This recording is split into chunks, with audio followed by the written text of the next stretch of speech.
Until death do us part. When you say it, will you mean it? Hi, my name is Christian Power, and I'd like to discuss with you an issue that is very personal to me: divorce. According to Meditate.com, 50% of all U.S. marriages end in a divorce. When I was only 7 years old, my parents divorced, and as a child, your parents are really all you have, so this really affected me, and I can still see today the effects that it had on me. When I was just 12 years old, my mother remarried, and then when I was 16 years old, she divorced again.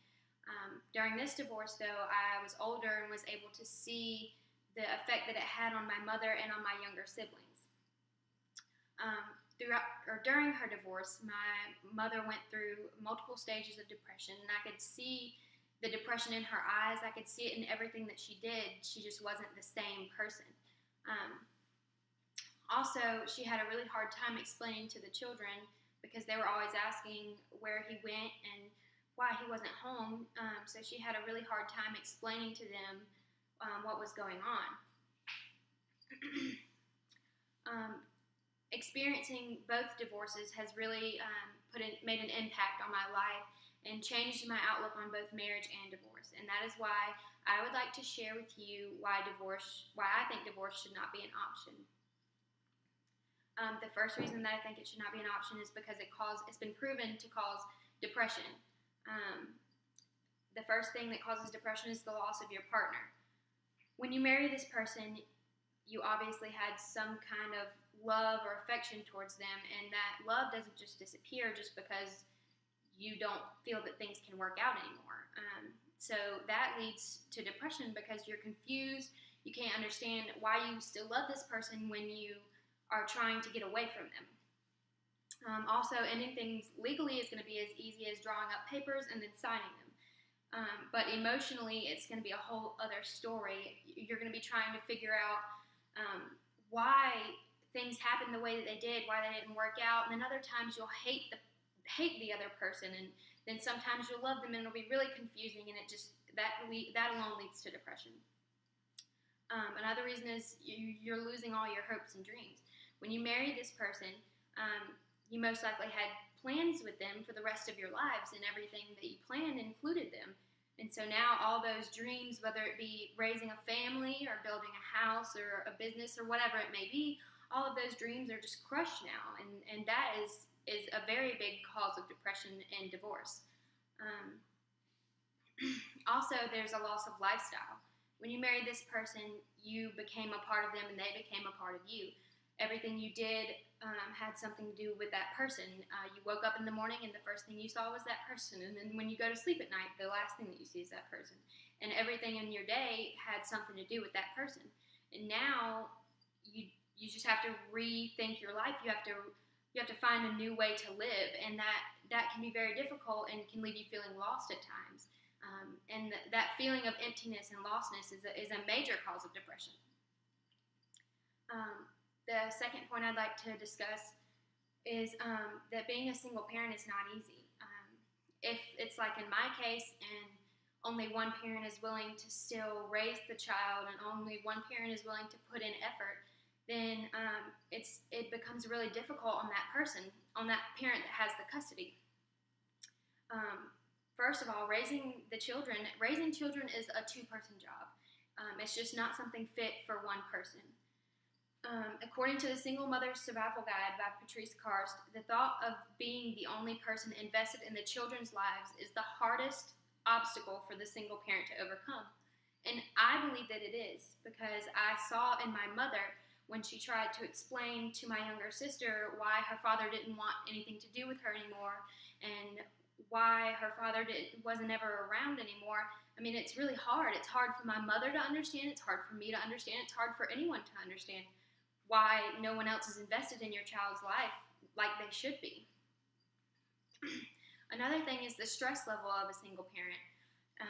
It becomes a whole new animal, and there's a lot of aspects to that, like having no help in decision making for the children's better, for the greater good of the children.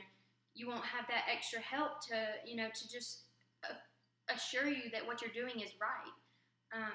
Also, if like my dad the ex doesn't help out with money, then money becomes tight, and you're living check to check, and you're worried about if you're going to be able to put food in your children's mouth, or if you're going to be able to buy them clothes for school, or whatever the case may be.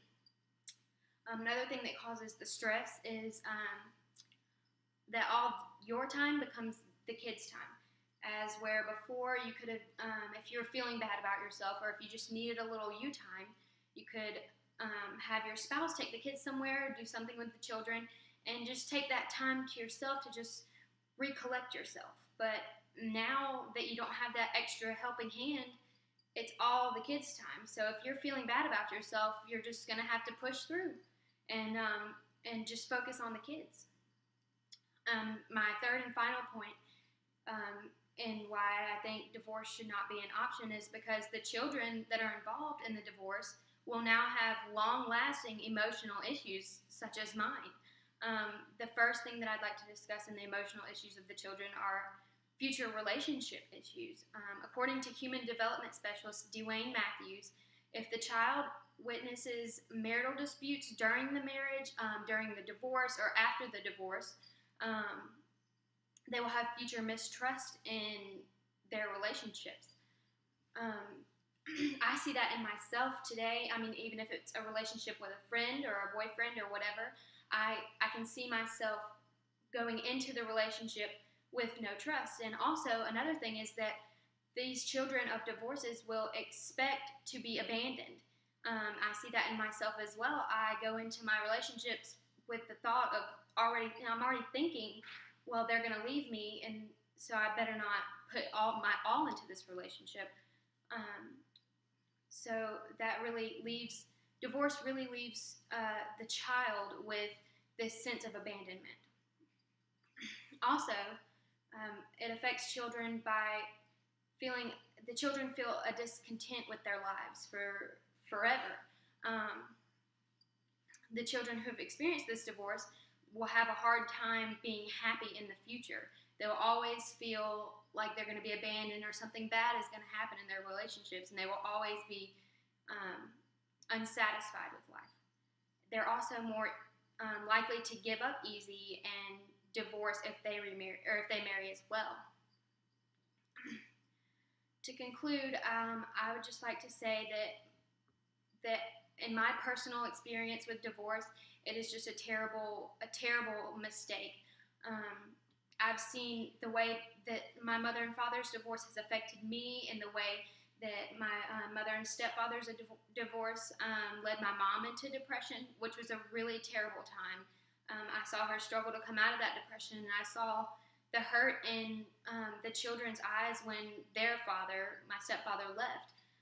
And just taking all these things into consideration, I encourage you to think twice before you get married to someone that you are going to be with for the rest of your life, and two, to think twice before you just give up. Try as hard as you can, because divorce is not an option. Until death do us part. If you say it, don't take it back.